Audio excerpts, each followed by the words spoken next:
So welcome everyone to Hello Magazine and Neeta Lulla's Master of Destiny. And I have to say that today we're putting the spotlight on the balancing act, juggling a career, family and personal growth. And I think it's just so pertinent to all of us because we have this image that's sort of ingrained in our minds, a 40-year-old woman, very well turned out, much like one of us are looking today, with a baby on one hip, a laptop on the other, got a presentation going on, a tight skirt, stilettos. But you know what? That's not reality. That's just probably the cause for lower back pain for a lifetime. What is reality is that there's a lot more that goes on behind it. And I think that's what we want to uncover with these fabulous women that we have with us today. A little bit then about Hello Magazine. It was actually launched in the year 1988 by the publisher Eduardo Sanchez Junco, who is the owner and chairman of Spain's Hola magazine. And it's made its debut in India with the R.P. Sanjeev Goenka group. It's taken its readers really into the homes of celebrities as well as royalty and their lifestyle, and not shying away from portraying them in the lights of their trials, their triumphs, their vision and their dreams. So from entertainment, sports, royalty, philanthropy and more, Hello Magazine, as we all know, is a playground that really put India on the world map. And I want to introduce these lovely ladies that we have with us today. And I'd like to begin with the esteemed costume designer, Neeta Lulla. She probably needs no introduction. She's been distinguished by her 4 national awards for costume excellence. And she's really been a leading figure in the world of fashion. Her elegant couture, her iconic film costumes have really captured the hearts, the eyes and the minds of many. But today we want to talk about her journey as a woman in a male-dominated industry, and that's what we'll be shedding light upon. We've also got to my left the lovely Neeta Lulla. She's the advisor for Lulla Luxury. But beyond her corporate role, Neeta is a strong advocate for women's empowerment. She spearheaded the Lulla Foundation, and she's done some phenomenal work for women. So that's what we want to hear you talk about as well today, Neeta. Next up, I have Naya Sagi, who is a woman who's known for her entrepreneurial spirit.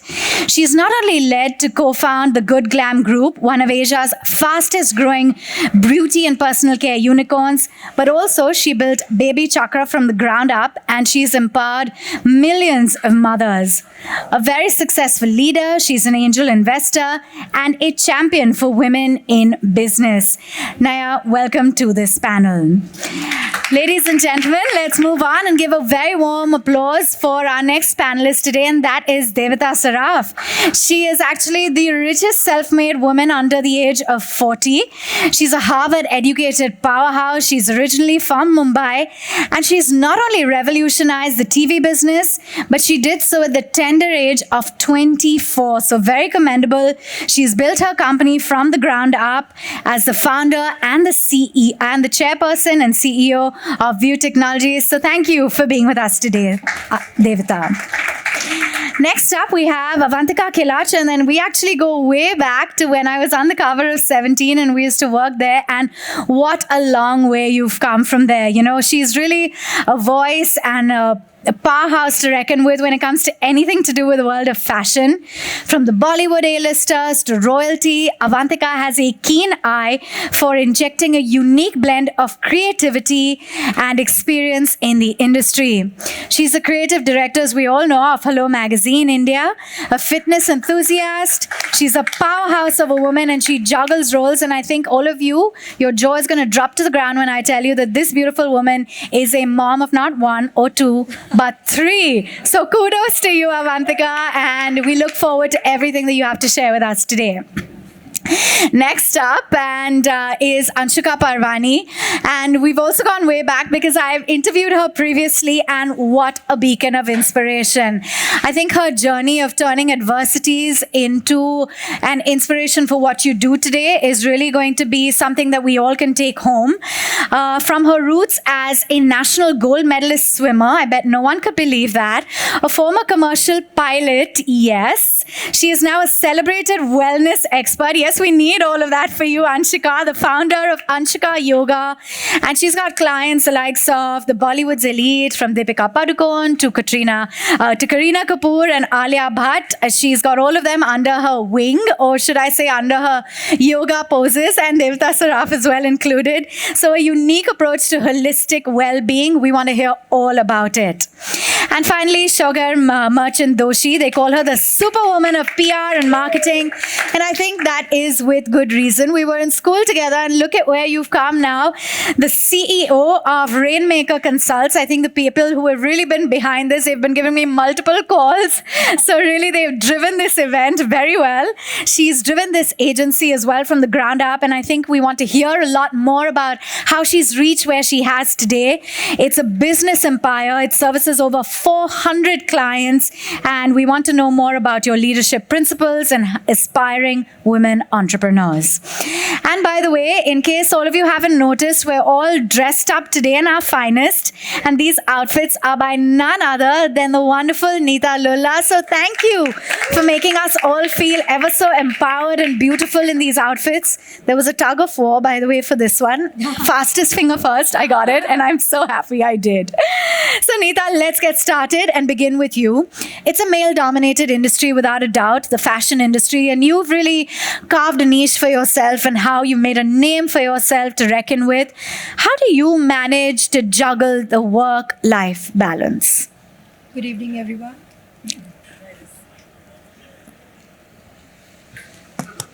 Good evening, everyone. Can you hear me? If we could have the mics on. Yes. Good evening, everyone. Thank you, hello, for this wonderful event. Thank you, Avantika. To start off with, Avan, you gave an introduction of how women actually had a baby in one arm and they had a computer in the other. Well, I was one of them. So I've juggled work with a baby in one arm, Nishka, or my son Siddharth, and we didn't have computers those days, but a whole bag of accessories and clothes and what have you in my bag. So that concept of carrying your own stuff rather than having an assistant carry it comes from the time I used to carry everything myself. In the times that we are in now, times are very challenging. You know, we have to juggle a hell of a lot of things. What really matters is how much you love your job. You know, whether it is something that, apart from empowering you, gives you that high. And that power of purpose is something that has driven me to be where I am today. You know, life is all about us having a very deep-rooted cultural aspect of inclusivity, collaborative efforts, and interdependency, without which we as Indians don't strive. We need our friends, we need our families. And for me, when I started work, my family was there. My in-laws were there to support me. And I had the assurance that my children were secure, my children would be well taken care of. And I could go out there, do something with my career because they wanted me to. They said you can go out and pursue a hobby, which finally turned into the big business that I have today. And I had that security that, you know, I don't have to be back for my children's meal or for their school or anything. So that is where I think families come in. Apart from that, this not only helped me to feel the security that it gave me, but also empowered me and helped me to kind of raise a business which in turn created a social status and financial status for me and my family. So I think it's all about, you know, having that zest to do something and juggle it the way you can to the best of your ability, but this also is very collaborative. Yeah, you had a great support system as well that would have attributed a lot to your success as a businesswoman. But Vinti, maybe I'll look at it from the other point of view. Maybe just the word balance being used in itself is wrong. Do you think that we're maybe setting ourselves up for very high expectations to a certain extent? So, I don't look at it. Sorry, is this working? I think it is. Yeah. Is it? So I don't look at the word balance in a negative manner. I feel like we as women, we're empowered. And I feel like it's the greatest superpower that we have, that, we can give birth to a child. I have 3 and I can tell you it's the single most, I think is the highest achievement of my life, that I have 3 children, and I think they give me so much joy, and I've done it all. So I've been a lawyer where I've done all sorts of crazy things. Then I started our school, which was, again, I used to take my child, and my oldest in a bassinet, who's 16 now. I used to take her in a bassinet to our school, take her for 8-10 hours, come back. And then when she joined her preschool, I realized that, God, I'm not a part of her life. And it was not guilt. And each time, I think with each child of mine, it was not guilt that brought me to, working in the family business and giving it that many hours. It is what gave me joy. And I feel like everyone ultimately should balance the joy that they get. And, whether it's your work, whether it's just being a homebody, whether it's 24 hours of work, just do what you do with zero guilt. And I think that's where, you will attain your inner happiness. And there's no word called balance, because I feel like what balance, would be for me would not be for you, because all our lives are so different. And I feel as a mother, all of us try our level best. And, when you look at a goddess, the reason why she has so many hands is because she can do so much. And that's what I think all of us as women are doing. And everyone's doing their best. Yeah, absolutely. You put it so well. I guess if you're happy internally, then you can radiate that 100%. outside. You have a 16-year-old, you look 16, Vinti, my gosh. Avantika, let me come to you as well. And, you are a working mother, and there's actually research that suggests that does a whole lot of good as well to the children and their upbringing. But did you ever face any adversity being a working mom? Can you tell us more about your parenting style? Hi everyone, and thank you for being here. I know it's a crazy day for most of you, but I'm happy to see a lot of familiar faces and some new ones, but hi and welcome. I think parenting as a journey is different for everyone.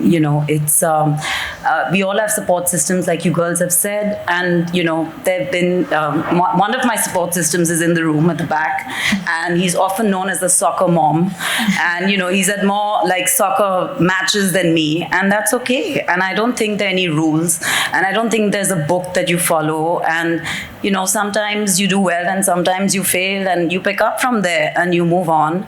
And luckily I've had a work environment which has supported this, a family that has supported this, and I think I'm doing pretty okay. I think you're doing more than okay, and I think everyone here would agree with the fact that you're doing a fabulous job, Avantika. Thank you. Devita, let me get you in here. Let's be real, because the life, I think, for a single adult woman is pretty hostile in this city, in this country, whether it's renting out an apartment or the fact that so many women end up having children and saying, I'd rather get out of the workforce. How do you think we can really better this imbalanced power structure? First of all, thank you, Sugar, Avantika, Neeta ji, everyone for having me here. And of course, happy to speak to you outside of ET and giving business interviews and speaking from the heart. I would say that one of the biggest challenges I have seen in so many years that I have faced is women are progressing very fast professionally, but they're not progressing as fast personally. Even you have the likes of an Indra Nooyi talking about like the challenges more of what she faced at home than maybe what she faced in the workplace. And I can tell you that this happened with me because when I was in my mid-30s, touchwood, my career was doing really well. I'd built this massive business. I had a lot of power, respect, awards, covers, everything. But I was still living at home with my parents, and Indian parents, kahan ja rahi hai, kiske saath ja rahi hai, phone number dena. And I was like, listen, I feel like I'm playing this double role of like some Sita Gita, where in the boardroom, I'm like this power woman, like signing big checks, telling people what to do, and ghar aake, acha, iske saath ja rahi hu. And it was driving me crazy because I was like, how am I supposed to be motivated to grow my professional life if personally I'm still sleeping in the same bed that I did when I was 16? And, being the youngest in the family, and, daughters take a lot on our heads. But still, the darja that we get is always of like, the pampered princess who is not supposed to be that independent. And when I said, what, I want to move out, I want to do my own thing. But I do that when you get married now. And I didn't understand. I'm like, dude, I have the means to buy a house, to move out. It's not the financial situation.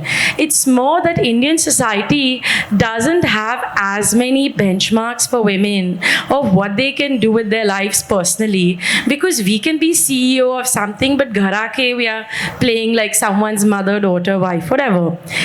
Anyhow, my family, my dad was like, taking very personally when I said I wanted to move out, and he was like, you want to separate and all of that. I'm like, it's not that drastic. Like, if I was in the US, I would be living alone. So from 2016 to 19, literally every other Sunday, I used to go with brokers to look for houses because I didn't want to rent a house. I wanted to buy my own house. I had that kind of cash lying around. It was just not the norm, or there was no benchmark I could say, acha, iski beti ne aisa kiya hai, so let me do it, or I've seen someone else do it. So I said, I don't know who to look for an example. And fortunately, at some point, the Loda team, by the way, was really nice. They were very. This is not a Loda ad. This is a satisfied customer. And I think it was your most expensive building or something. I saw a property I liked on a Saturday. I negotiated on a Sunday, and I made the full payment on Monday. And I was like, I'm moving out. Now, it took me a while to make it. And as a single woman, let me tell you, everyone had like this very shock and awe, not just my extended family or relatives, but just people in society. Naya's mom once said to me years back that the most decorated women are not liberated. And I was really struggling for this example. So what I did is, in the house that I built a room for my parents. Technically, it's a guest room, but I built it in a way which is of their style. And I was like, aapka room hai. And I was like, wherever in the world I go, I'll always make a room for my family.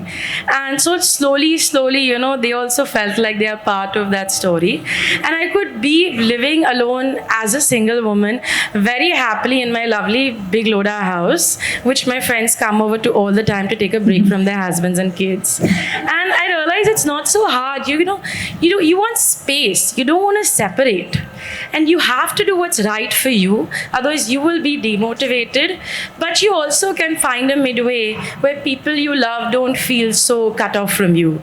So I think that I have seen a lot of professional success for women. I would love to see more unique stories of how Indian women don't just say that this is the template of life. We actually have more examples to give our daughters. Well, you're creating that template, so good on you, Devita. Thank you. Thank you for that. And, Devita brought up a great point, Naya, that I want to bring up with you. The fact that it's just so deeply ingrained in Indian society, even if it's mom guilt or moving away from your home, all of that is something that we've grown up feeling terribly bad about, or as if we're doing something wrong. What do you think we can do to really shake away that niggling feeling as women who are working? Sorry, I think this one's. So first of all, it's a pleasure to be here. Some of my favorite people on the panel, actually all of my favorite people on the panel. And I also want to call out my mom's actually sitting behind. She never ever makes it for any of my talks or panels. She had a board meeting nearby and I said, you must meet Neeta. So she's come for this, right? So not for you, for Neeta. Yeah, not for me, for Neeta, really. So it's a special moment for me. I think I love what Devita said. I mean, I think we've gone through not similar, but maybe some parallels in our journey. And I think, Avan, I think the most important thing is that you can't be what you can't see. right? And for the millions of young girls, women, right, out there, they need to see these stories play out at scale or in mainstream media, celebrated and talked about at the dining tables. Something that really pains me, I'm a woman in tech, I'm now a woman in consumer, I have had 2 entrepreneurial ventures. You go to colleges and you ask people, and the kids there, right, name 5 top entrepreneurs in India. All of them will be male names. Right? They're struggling to come up with women in that list. 10, chalo, 10 name kar lo. Not a single woman comes up. 15 doesn't come up. That needs to change. The minute that changes, right, Avan, there's a whole cultural shift, a whole narrative shift that happens in India. Because then a lot of us, all of us women, can then aspire to say that this is possible, this is mainstream, this is the norm. So I think the storytelling, I think what Hello is doing today, right, Avantika, I mean, kudos to you. I think the storytelling, getting these stories out of women who've made it despite the odds, who are making, success happen, I think is the biggest, most potent lever to really influence change at scale. Yeah, and that's a very valid point that you're bringing up. And Anshika, if you can just weave in how critical it is, because it's not just our physical well-being, it's our mental well-being as well. And that's critical to look after. How do you think one should really practice intentionality and look after our mental well-being when we're surrounded with so much stress and so much pressure on us women?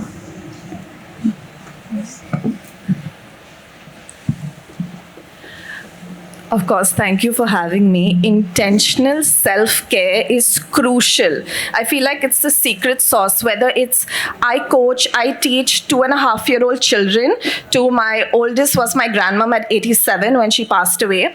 And I think one thing that we overlook is our hormonal cycle, circus, whatever we call it. It is so imperative to balance. And when I say balance, of course, we strike our own balance, but your hormones are ruling every moment of the decisions that you're making, believe it or not. And technically, your parasympathetic nervous system, which is your rest and relax, if you're acting from your parasympathetic nervous system, you're automatically more productive. You're automatically showing up. You're not navigating these roles and just letting the day pass you by. I mean, every one of us has multiple roles, but we are showing up fully. So I do believe that intentional self-care, whether it's, of course, I love my yoga practices, my cleansing, my meditation, but just staying with your breath. Right now, so many of us have forgotten to just stay with that one thing that's constant to us.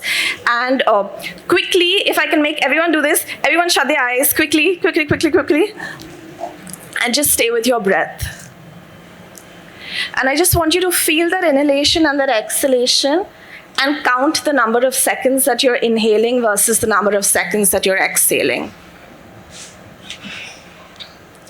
And maybe just quickly tell yourself you're doing the best job that you can, and the one thing that's with you constant is your breath. So the next time we're overwhelmed, just stay present, stay tuned in, and your parasympathetic nervous system is going to work. And let's have all of us open our eyes. So yeah. A little free yoga session even in there. Thank you for that. No, it's just so important really to look after ourselves, to carve out that niche for yourself and do something that makes you feel more present. And Shogar, let me get you in here as well, because I'm sure you interact with a whole host of women as well.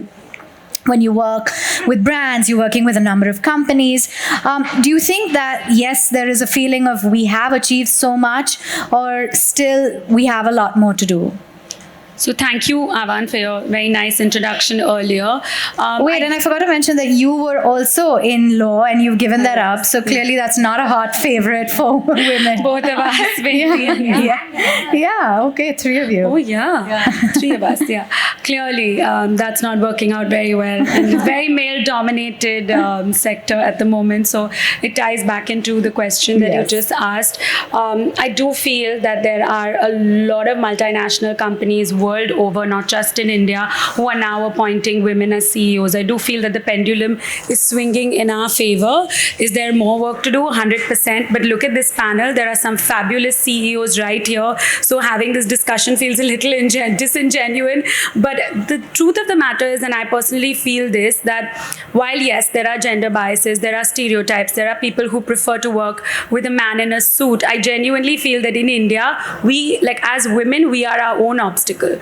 And we ourselves are bound by all these stereotypes that Devita just mentioned. You have to be a certain way to your parents, with your family, you have obligations, you sometimes don't take the plunge because you're too worried that, I won't be a good mother if I take the plunge. I have come across brands which are female-led, which are fantastic, and they do amazing work, but they don't want to accelerate or take it further for some reason or the other, just because they say, we'll do it when our kids are 18. We'll start the brand properly when our kids are older. Right now, need to focus on them. But for me, personally, I feel like I'm not, I need to do something for my intellectual stimulation and to satisfy myself apart from being a wife and a mother. So for me, it's really, really important to go out there and do what makes me happy, as you said earlier, Vinti. So I think that there are women who are entering the workforce. There are women who also stop entering the workforce, they exit the workforce as soon as they have kids. But I think that the number of women in leadership positions is rising, and I'm hoping that the more strong, confident women are there and they have an amazing story to tell, or an amazing product, or just an amazing concept, that more people will listen to them, because women can rule the world. If we can run the house and the kids and the school schedules and the sabji and everything else, and then also go to work and run that, I think we can do it all. Oh yeah, we can. Here's examples of all the wonderful women doing just that. And Avantika, thank you for just giving a voice to all of us, I think, and so that we can share our examples. And Neeta, we keep hearing this resounding refrain from a lot of women as well who try to do it all, that I'm stretched too thin, or it's getting too much for me. Can you share experiences as a powerful working woman as to whether or not you had to combat that feeling?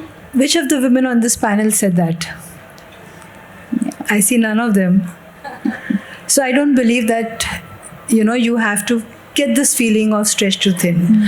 Although the fact that we live in a society where we have a lot on our heads. We have our business, we have our home, we have kids, we have everything that we have to juggle.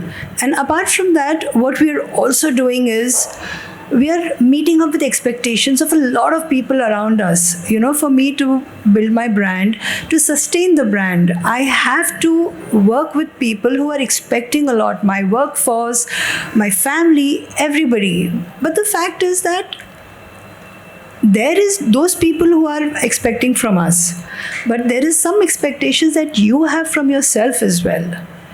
So the question of, whenever this question comes up that, I hear this a lot at places, I hear this a lot with people who work with me, I'm spreading myself too thin, I'm multitasking.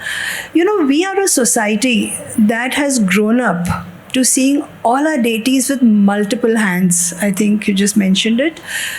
And we are a society that are known for multitasking. So we have to thrive on that we are the woman power that can multitask. If we can juggle all this so beautifully, have we ever thought about spreading ourselves thin? Never. It's just that from one thing to another, organized, finish, go to the next, but we prioritize. We see what is a priority first, we cater to that, and we finish what we need to through the day. For me, when I have this issue that even for a moment, if I think that, I'm spreading myself thin, because you hear this all the time around you, I kind of take a deep breath. I meditate every morning at 5. So I take a deep breath and I smile to myself and I say, you got this, girl, you're good. So I think that is what takes me and carries me through the time. And I think women are known for multitasking, so let's celebrate it. Let's not spread ourselves thin. Let's celebrate multitasking. Would you agree, Vinti, or do you think that in some way or form we need to set boundaries for ourselves, need to be less appeasing in a way, like we want to be best mom, great in the office, best wife, all of that? So, like I said, I think multitasking should be celebrated. There's a reason why Indian goddesses had so many hands. There's a reason why women are only empowered with the beauty of having children. There are people like Avantika and I who intentionally had third children. Our third kids were in school together, and I think I love that. I feel also the fact that we set our boundaries. Yes, set your boundaries, and I think that's the single most important thing COVID taught me was, when we slow down, we realize what is really important to us. And that's, I think those 2 years, we were all forced to think of what is priority for us. On a daily basis, we're doing a lot of things which are important to us, of course, as women and, working women, because I feel exactly like what Shugaya said. I work because it gives me happiness. It gives me empowerment. It makes me feel worth it. And also, I'm a mother, and the reason I had 3 children was that gives me immense happiness. Nothing else would give me more joy than to be a mother of 3 children who, would come, and by the end of the day, you feel that's the only thing that gives me happiness. All this, work is great and it, gets me empowered. But what is the ultimate happiness? Ultimate happiness is the joy of family. And I feel, it's not this or that. Yes, set boundaries, prioritize your life, do what's important for you. But I feel like this whole negativity where, people say, oh my God, I'm spreading myself too thin. Like, who's asking you to spread yourself too thin? Don't do what's not, important for you. And I think then you'll just be happy. I guess prioritize to a great extent. And Devta, you're a front runner in the field of luxury tech. I want to understand what motivates you. And another one, how important is it for women to be financially independent? Why did you look so startled when I came to you? You are on the panel. It's like two very different subjects. Financial independent, I think independence should be for everybody. It's not only for women. It's like roti kapda makana, your basics. So financial independent, I think, shouldn't be an option, especially when you're educated and smart, for sure. But when you talked about what motivates you, I'll tell you a little story of what happened with me and my life. And I don't think I've actually shared this much. But I love the fact that this panel is making it so personal. So getting a good opportunity. Therapy session. Yes, thank you.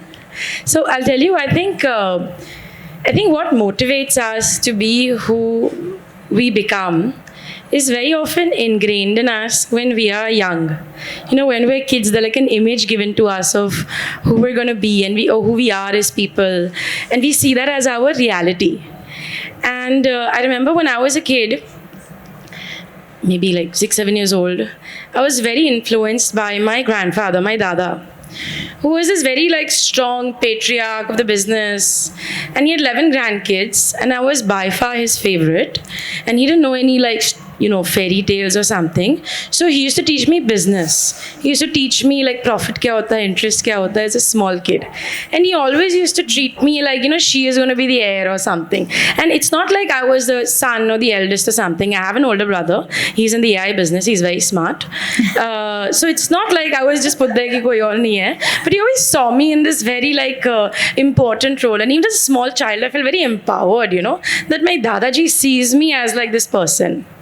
And unfortunately, he died when I was just 11, and I really felt like the roof of my head go off my head. My grades dropped, my confidence dropped. That dream that I had, of being someone, I worked towards it. But the Indian school system also is not one that values too much of individuality.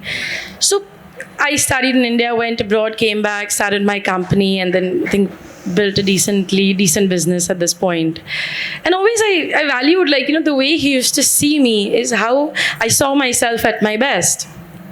But I'd forgotten about it. And then just last Saturday, we had a national sales meeting where all our sales heads had come from across the country. Now, there was this one gentleman, Mr. Kumar, who used to work for my grandfather. Then he worked for my father. And now he works for me.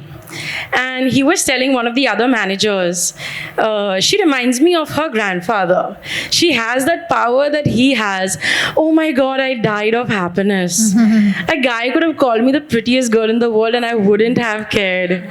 To feel like I became the person someone thought I could be at my best, it just became my what you call vajood. And I feel that, we all have very positive stories. It may be a parent, it can be a teacher, it can be religion, it can be whatever influence, maybe something you read in a magazine or the TV. Hold on to those positive things, or wherever you feel someone's made you feel your best and you are living your best version of yourself, and that will always motivate you because you will feel that's who you are at your core. So when I think on bad days, or why don't I ever think of giving up, or business is tough, chalo this, let's fold this over, which I realize I can't because I'll make the world's worst employee. It's just because in my head I see myself as a person who does this, and I think just that's what motivates me on a daily basis. I love being a boss. So nice to hear. Life is easy. Thank you.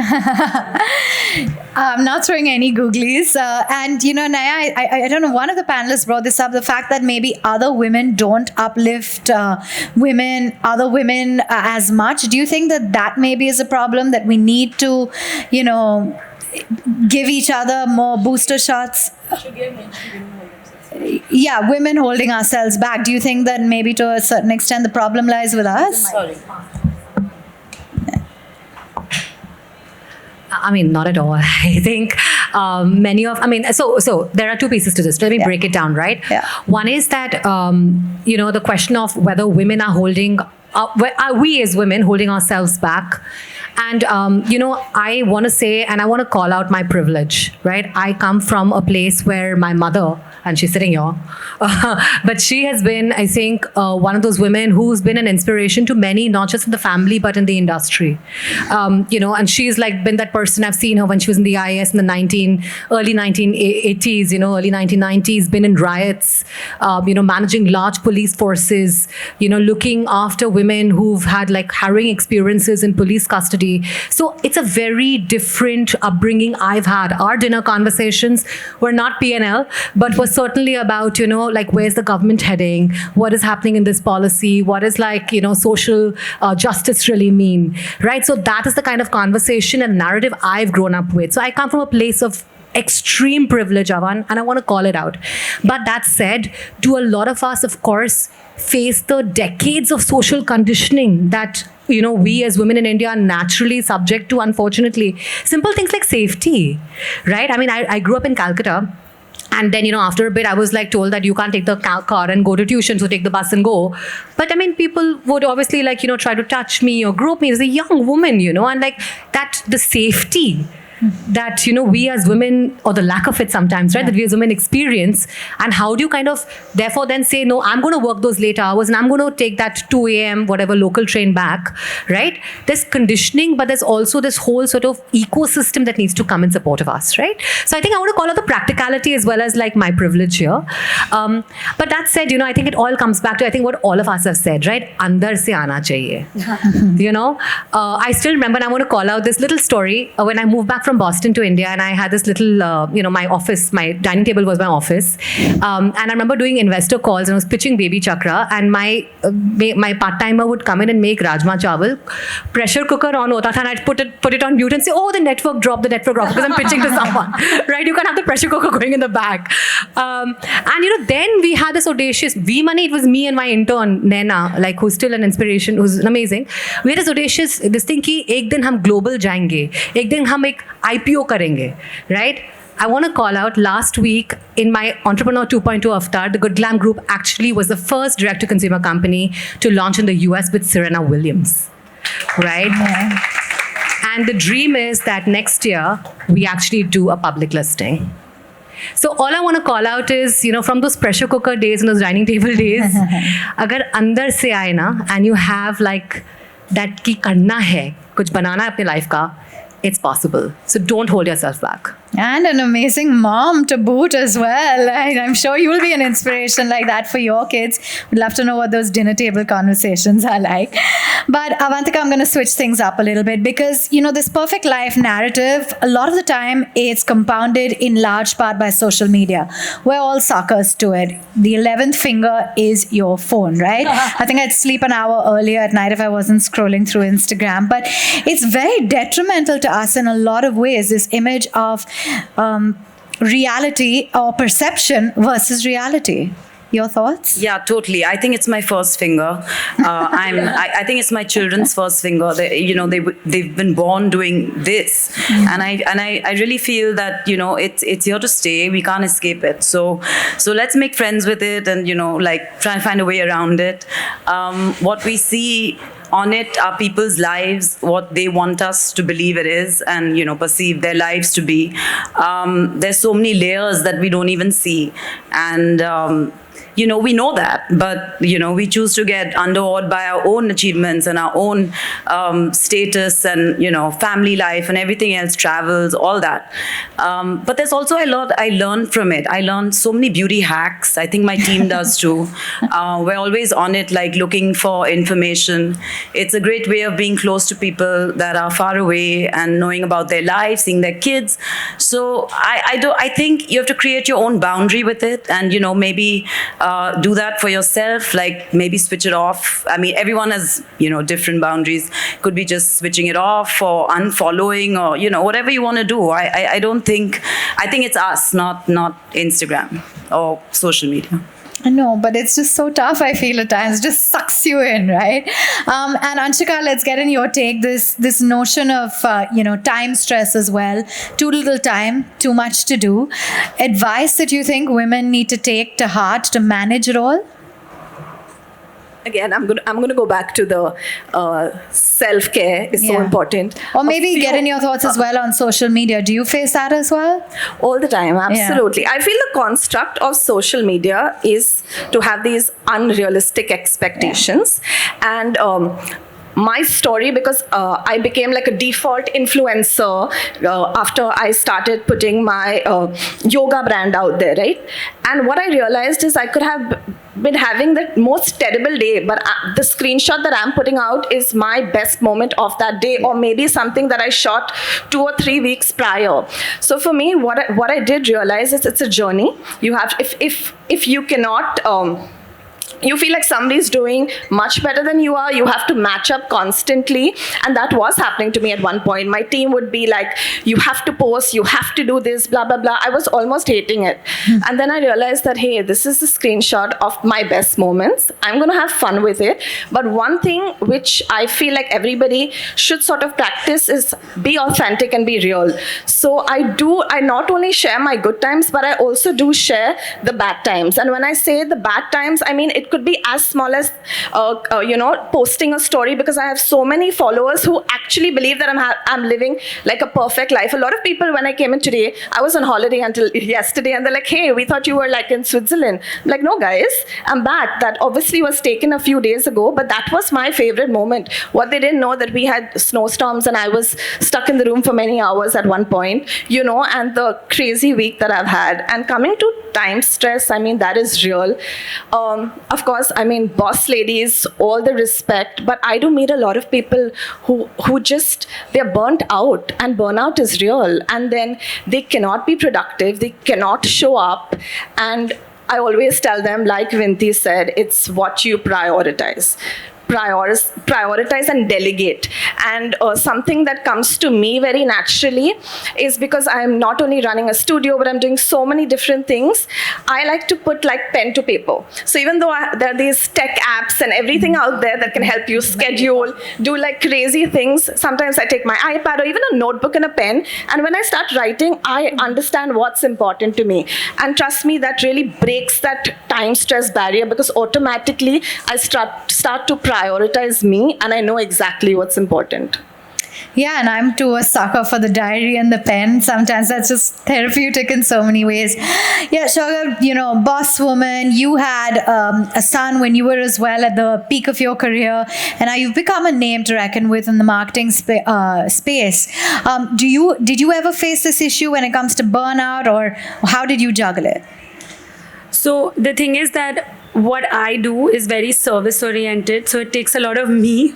It's a lot of me managing people. It's a lot of me talking to people. So it's a lot of talking all day long, which I love, which is why I'm here. But in any event, it takes a lot out of you. And when I did start the company, 6 months later, we were in COVID. And I remember during COVID, literally taking a picture with my son every single day to document the fact that I was very present in his life for the entire year and months of lockdowns and everything, when work was slow or work was negligible. And in those days, I literally documented, because I said there's so many days where I'm not around, so this will serve me memory when I am around. But yes, so I personally feel that, like she said, prioritize. That's something that I do. I really think that right now I'm here and my priority is to be here. When I leave from here, my priority will be to see the 500 messages that are buzzing on my phone, and then my priority will be to be with my child. But when my priority is one particular thing, yeah, that too, and check out our pictures from today. But I think that you have to prioritize. If you don't, you will suffer from burnout, because every single day there's 50,000 places to be. And I've realized this through many errors and failing in this time management process of wanting to be here, but then also checking time to be like, I'm late, I need to be somewhere else. And that is a very real stress in our industry especially.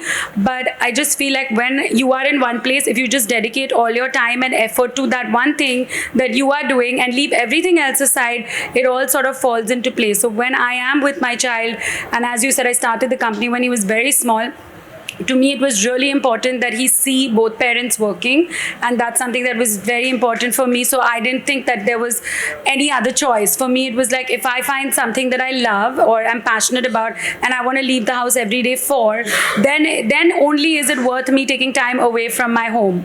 Otherwise, why else will I leave the home? So for me especially, I just think that's, obviously personally for me, it wasn't financial motivation. It was more of a motivation of just finding something that I really enjoy, that would give me that, stimulation. Yeah, that's interesting, because I have a little daughter, and every time I would go to the office and would say, Mama kidhar gayi? Mama ghumi gayi, and Papa has gone to office. So I was like, no, this has to change. Mama is also going to office. Absolutely. So final round of questions. Maybe I'd keep it in a similar vein in terms of, let me start off with you, Neeta. Any advice to young budding women who have maybe just gotten married, thinking of quitting, or want to start off their entrepreneurial journey? So this morning a friend of mine sent me a quote, and she said, I think this resonates with you. And it said, Isha, what did it say? You're not just a pretty face. I think it says that don't be a girl with just a pretty face. Be the woman with everything. Beauty, brain, money. Be a successful, independent woman that people can't mess with. Be a successful, independent woman that people can't mess with. That's the true boss babe. So, my advice would be that don't give up. Life is too short. Life is too wonderful. There's a lot you can achieve. There's a lot you can do. Believe in yourself, and that's very imperative, because there is something called an amalgamation of a yin and a yang, which is prevalent in women. And I meditate every morning, so I know that creative aspect is something that lives with you, and it's something that you strive for. When I was growing up, it was always about the fact that ye kya karegi? She's never passing. She's 45 marks, 35 marks, dhakka maar ke my professor used to push me into the next class. And in my family, everybody said, we'll just have to get her married. I said, great, get me married. But the fact was that I heard this, but there was something that I believed in. I was dyslexic, I couldn't read. I didn't want to read, basically. So I would listen to people and I would hear and grasp and observe. Yeah. And even in college, that is how I studied. And I went with the flow of things. I believed in the fact that I wanted to do something. I wanted to create something.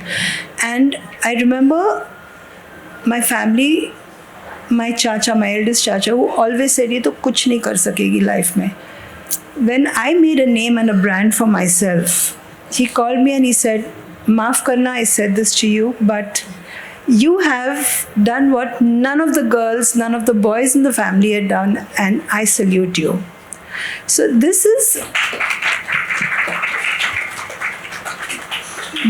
where I believed I could do it. And I think that is in every woman, and we can't give that up. So we are not just pretty faces. We have it, so you go, girl, you got this and you're good. And don't mess with us. Kudos to you that didn't really pull you down, what someone said, and you made that an opportunity for yourself. Vinti, any experience you'd like to share with us? Any advice for young women out there? I feel like, young women out there now, I feel like they really struggle with the fact that they want to be mothers and they want to work. And I really want to tell everybody out there that firstly, working, having a full-time job is not for everybody, and motherhood is not for everybody. So I feel like if you really want to be a mother, think that over, because this is the most selfless, the most thankless job you'll ever have. So honestly, because, there have been times I've changed meetings, with the most important people only because, I've been up the whole night. However glamorous it may sound, you have 10 people looking after your kid, but if your child is sick, you've been up the whole night till 3 o'clock in the morning, there's no way you can show up at 7:30 with your mind fully alert. So I have changed all these 8 o'clock meetings because I have been up, guys. I'm a mother. I can't help it. I've been up the whole night.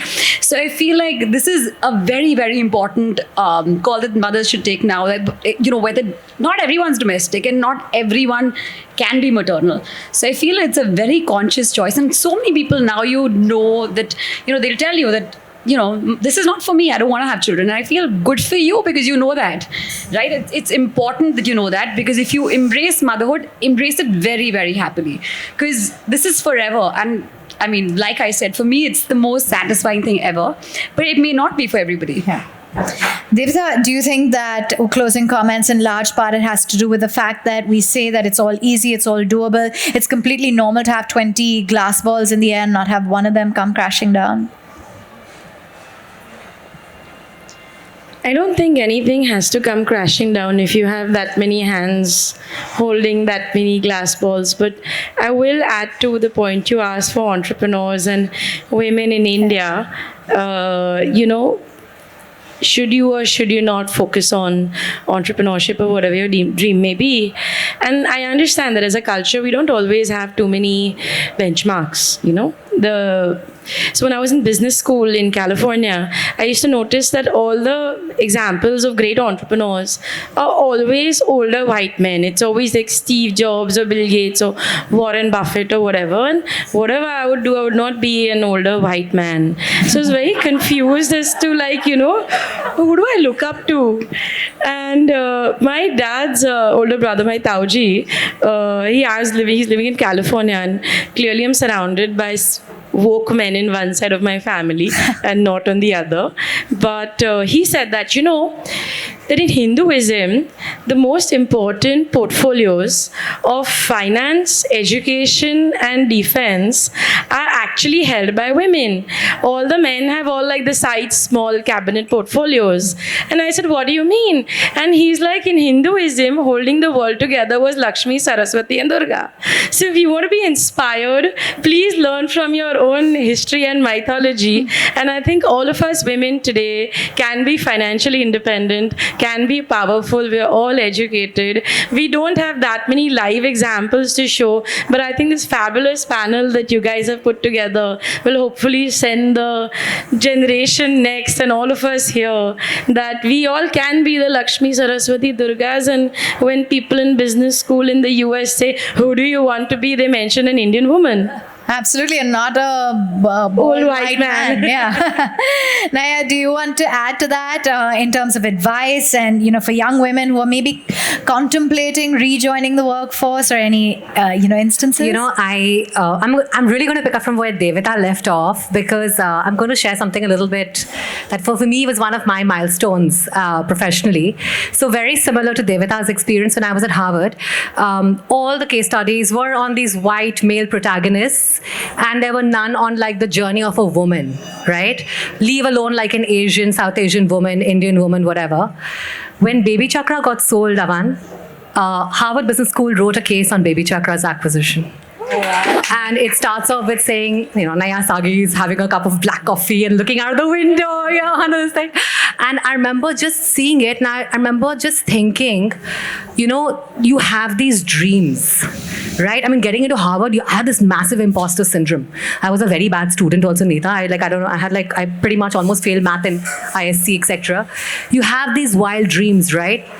And I think, sometimes we underestimate our own potential and our own abilities. So the only message I want to leave with all of us today is there's a lot of change this world needs. And can we each of us here, be the change that we each want to see in the world? Because there is so much we have as potential. Let it not go waste. So that's the only message I really want to leave behind. And I've seen it play out, not just for me, but for so many other people. And I think it's really special. Avantika, that you would like to add anything to that in terms of closing comments and advice to young women out there? I think our audience has been extremely patient. We need to feed them. We need to give them, the bar has to be open. I think we've all said so many amazing things. I think we speak for the audience, and I think, Avan, it's been a great session. Thank you. You've been amazing. The audience has been amazing. The panelists, of course, have been extra special. And if anyone else would like to say anything or add. Sorry, we'd like to invite someone who's been very important this evening. Shibani. I think Shibani. Yes. I think let Avan introduce her. So thank you all, ladies, for that. I would like to welcome Shibani Surkun. She's a brand ambassador for Tokai Suntory Whiskey, and she wants to say a few words before we actually go and enjoy. I haven't had anything to drink.